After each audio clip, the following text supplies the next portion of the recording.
What is up, weather enthusiasts? I'm your host, Pat's Path Predictor. Let's get right into the weather. All right, so here's the situation we have for you, ladies and gentlemen. We're going to be talking about a few things today. We have some more ensembles to go over. We have some satellite imagery to go over, as well as a few climatology things to discuss for you, as well as we're starting to get into the second half of hurricane season, and things could start to ramp up once again in the next little while, because we have the Climate Prediction Center that's advocating for it, and we have a bunch of other indicators that we're going to go ahead and discuss. So with that being said, we're going to go ahead and dive right into it right here.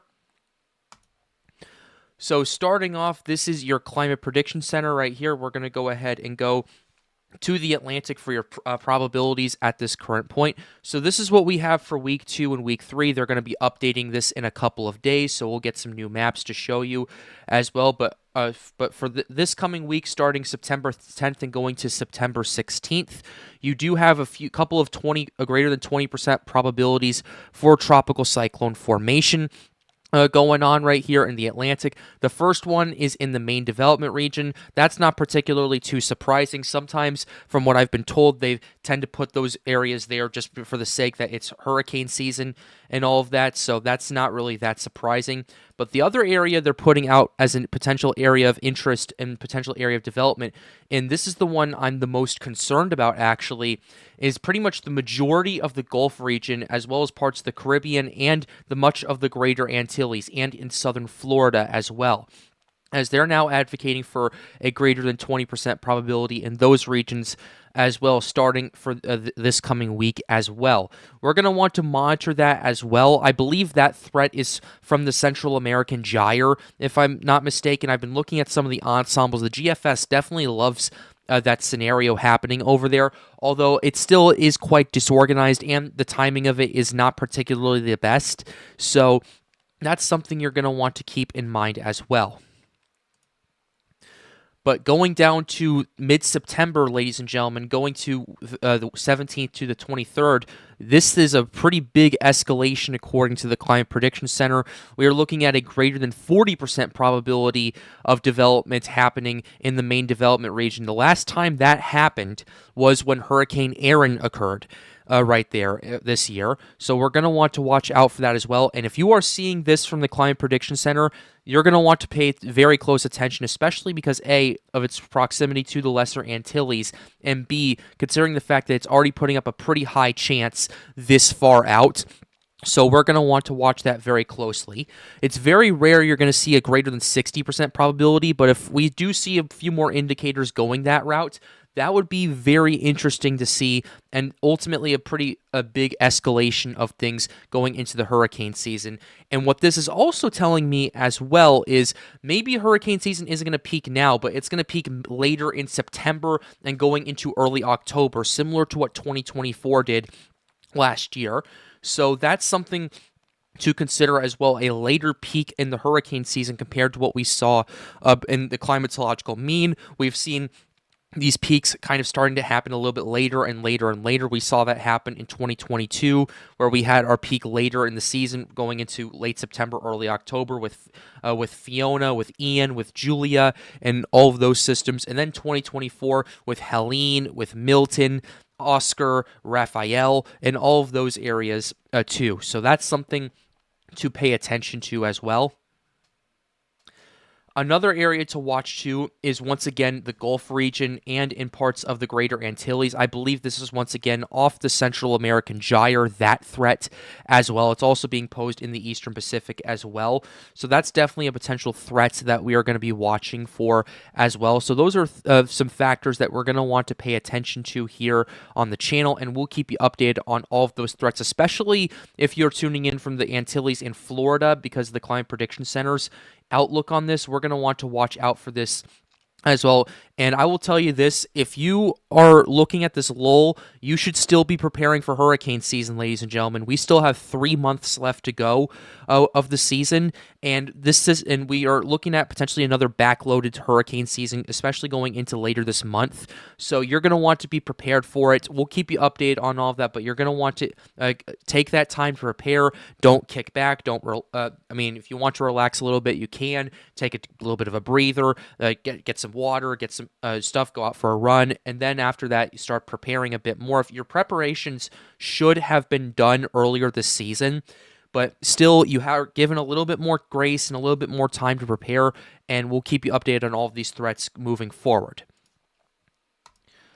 Looking at the ENSO outlook once again, basically what the ENSO is the El Nino La Nina El Nino La Nina Southern Oscillation right here. That's generally what we're looking at, whether this is an El Nino or La Nina year.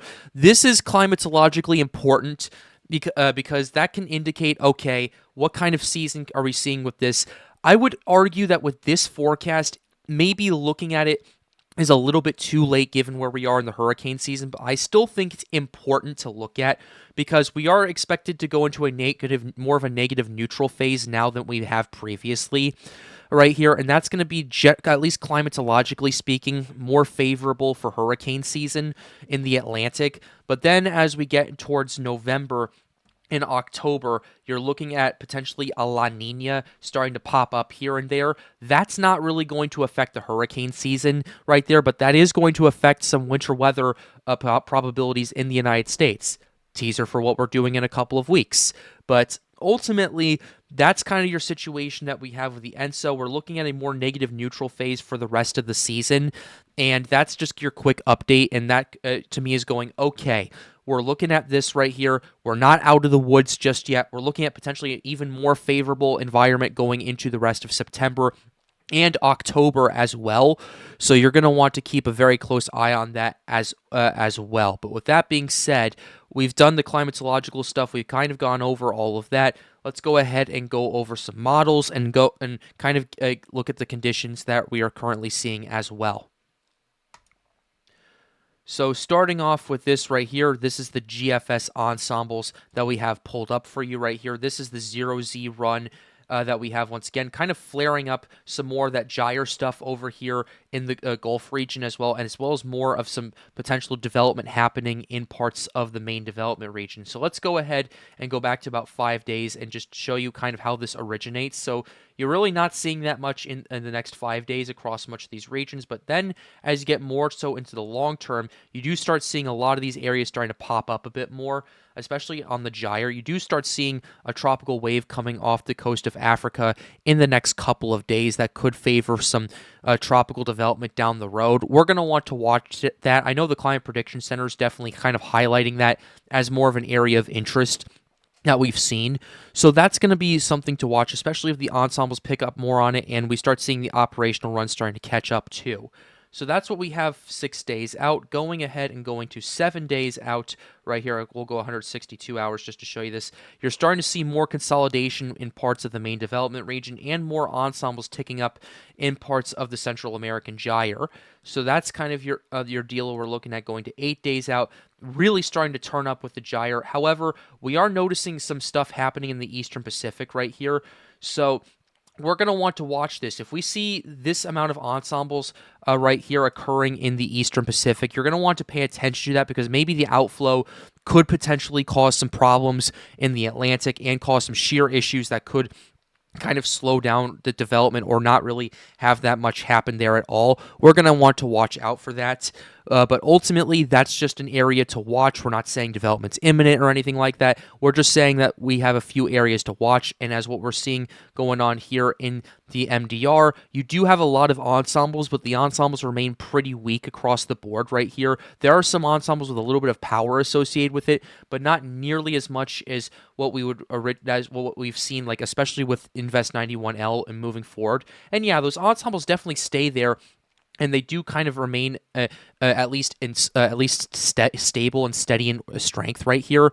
But you're not seeing as big of these bursts that we've seen in the past, so we're going to want to watch out for that too. And then going to 10 days out, you're definitely seeing a lot more ensembles popping up in the Gulf region as well as the system starts to head towards the northern Gulf, particularly between Louisiana and Florida. That area is what you're going to want to watch out for as well. You're also seeing the main development region starting to turn up a bit more. We're going to want to watch and see how that'll ultimately pan out, but by and large, you're seeing a couple of big areas of development that you wouldn't, in areas that you wouldn't want to see them. For example, what we're potentially seeing in the MDR could affect the Cabo Verde Islands, could affect the Lesser Antilles, and if it doesn't develop, it's still going to cause some flash flooding and rain and all of that stuff. But in the Gulf region, because of the close proximity to land over here, anything that develops over there will be very concerning and put me on high alert, because the conditions there will be pretty good, and the fact that it's so close to land that really anyone could get impacted in that region also kind of heightens my sense of urgency with this. Right here. So those are your GFS ensembles right here. The European isn't as aggressive from what I've seen. Let's go ahead and pull this up for you right here. Here's the 0Z European. It's not as aggressive as what we're seeing. The European doesn't really have that much happening in the gyre, and in terms of the MDR, we might see a few ensembles popping up. We have this one outlier going 966 millibars crashing into the Dominican Republic right here, but the European isn't as aggressive as what we've seen previously, so we're going to want to watch and go, okay, which model is going to be the favorite in this one? Is it going to be the European or is it going to be the GFS? Because there is some disagreement here as well, and even the operational runs, we do see a little bit of disagreement there going forward. But just out of my curiosity, I want to look at the other two ensembles as well. The other two ensembles, the first one we have, which I believe is the FNV3, is really supportive of MDR development by the time we're 10 days out over here. Not really showing that much in the gyre, but really favorable for development in this region right here that we're going to want to pay attention to. And then the GENC, even more favorable, actually. We have a lot of ensembles really highlighting MDR development over there. So you're going to want to pay attention to that going forward. And considering we do have quite a bit of ensemble support, we're going to want to watch out and see how that pans out here on the Pat's Path Predictor channel.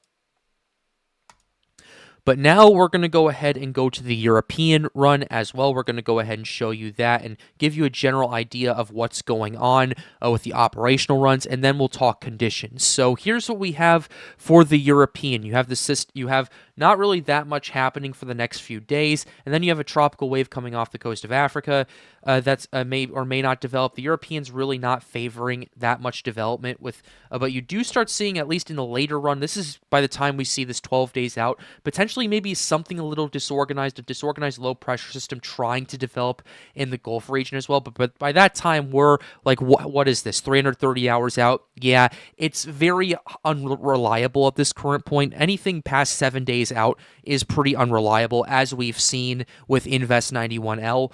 And ultimately, you're going to want to take that with a massive grain of sodium chloride. And now we'll go ahead and show you the GFS. Here's what we have the GFS. We'll show you the 0Z for you right here, just for comparison purposes, and then we'll show you the 12Z just to kind of give you an idea of what's going on. 0Z GFS is pretty interesting. You don't really have that much happening for the at least for the immediate term. But then as we get to 8 days out, you do start seeing this MDR system starting to organize and develop and strengthen, potentially up to a tropical storm and hurricane out here, right here. It's mainly going to stay out to sea, but it does start to weaken as it, I believe, runs into a little bit of wind shear in that area, but then starts to re-strengthen once again. Classic GFS run. This is 384 hours out. You're going to want to pay attention to it. However, you do start seeing the gyre starting to wake up a bit more about 7 to 8 days out. You start seeing a broad area of rotation starting to tighten up quite a bit as it approaches the United States. And by the time we get there, we're about at 1,000 millibar system right here. That's, yeah, it's somewhat disorganized right here, but still makes landfall near Louisiana right there. GFS shows something over there, or at least on the operational run, but the ensembles are definitely picking up on it a bit more, and I want to see if the operational will catch up to the ensemble. So here's the 12Z run right here. We're getting kind of a lot of mixed signals based on this. But then the GFS run, we do see some potential development happening in the short term, but really not that much going on over there. But the GFS 12Z is definitely favoring the gyre development a lot more than what we've seen with the 0Z. You have the system organizing and developing, actually strengthening up to a potential hurricane right here before making landfall in Louisiana. Keep in mind, this is 13 days out. This is 300 plus hours out. This is September 20th by the time we get to this point. So please do take this with a massive grain of salt. Nothing is obviously set in stone, but the 12Z run is definitely more favorable of the gyre starting to wake up. But again, by the time things start to get into action, we're going to be another week before things start to do that according to these models, and we'll have to watch and see how that will ultimately pan out. So don't take what I say at face value. Just look at the models yourself, come to your own conclusions. We'll keep you updated on that here. Well, here's what we have with the Canadian run as well. Canadian is kind of interesting. Canadian is also leaning towards the MDR development, similar to what the GFS is going for as well, albeit it remains pretty weak down the line, not really showing that much in the Central American gyre because of it's only 10 days out at that point. Lastly, we'll check the icon as well. Icon's pretty interesting. As well. Icon does maybe have a little bit of something happening over there, but remains relatively weak in the short term. So we're going to want to pay attention to see how that will ultimately pan out in the long run. So those are your models right there. What kind of conditions are we looking at that kind of maybe supports or doesn't support development? And we'll go ahead and start with this here. Starting off is your sea surface temperatures. We'll break this down pretty quickly. In the MDR, still 28 plus degrees Celsius waters. No argument there. Central American gyre, way warmer waters. You're looking at 30, 31 degrees Celsius water temperatures. For those of you who do not know, that is 86 to 88 degrees Fahrenheit for those living in the U.S. that don't use the metric system. I know Liberia and Burma also don't use it as well, but hey, it is what it is at this current point. There's nothing we can change. But ultimately, you still have extremely favorable water temperatures that do support tropical development in both of these areas right here. It's less of a factor and more of a constant. I know a lot of you have heard that over the season, but it rings true more and more. You're also looking at a lot of ocean heat content as well. OHC continues to be very concerning, especially in the Western Atlantic, where you're looking at OHC well over 175 in the across the entire northwestern Caribbean, and you're looking at those values continuing to increase in parts of the Gulf region as well. You're looking at 175 off the Loop Current and 175 off the coast of Mexico and Texas right here. So really anything that gets into that with weak wind shear and moist air will really start to turn up and really start to ramp up very quickly in intensity. In terms of what's going on in the MDR, doesn't really show that much favorable area of development because a lot of these warm waters are relatively shallow. So you're only looking at like 25 to 50 OHC in the eastern MDR. But as you go further to the west, you're looking at 50, 75, potentially up to 100 OHC. That's when things start to get a bit more hairy and things get a bit more interesting with that. Now going back to the wind shear and the dry air aspect of this, let's go ahead and take a quick look at the shear just to kind of give you a quick rundown. In terms of what we're seeing in the Central American gyre, there is one thing I am a bit skeptical about, and that is this ridge right here, that's trough that's digging down into parts of the Gulf right here. That is expected to continue for quite some time, but as you start to get to about, I'd say, a little bit down the road, it actually flattens up quite a bit, and by the time we get to about, I'd say, September 19th, the wind shear in the Gulf lifts quite a bit, and that trough starts to fall apart, and the ridge really just rises up all the way to Canada right here. So that's going to be something to watch out for, and that looks like a window for more tropical development. In terms of the MDR, I have no issue with the wind shear with this. Yes, there is a little bit of it more so to the north of it, but I don't really have as big of an issue with the wind shear in terms of tropical development. So that's something you're going to want to watch out for. Lastly, very quickly, we're showing you dry air. With this, dry air is going to be kind of an interesting tidbit to look at as well, at least in terms of, okay, this needs to really start to load in more. But in terms of what we're looking at in the MDR, you are seeing a bit more of a dry air intrusion down the line, but you are seeing more mixable dry air starting to get over there. But in terms of the Central American gyre, yeah, you're going to see more moisture going on over there, especially after 7 days out and across much of the Gulf region as well. So those are factors that we're going to have to pay attention to, and we will keep you updated here on the Pat's Path Predictor channel. But with that being said, we're going to go ahead and close the video out right here. I really hope you enjoyed it. Be sure to like the video, subscribe to the channel if you are new. The goal, as always, is to get more people engaged with weather. If you'd like to help out, hang out, or ask us questions, feel free to join the Storms United Discord server. The link to that is in the end screen. And with that being said, have a wonderful day, guys. Stay safe.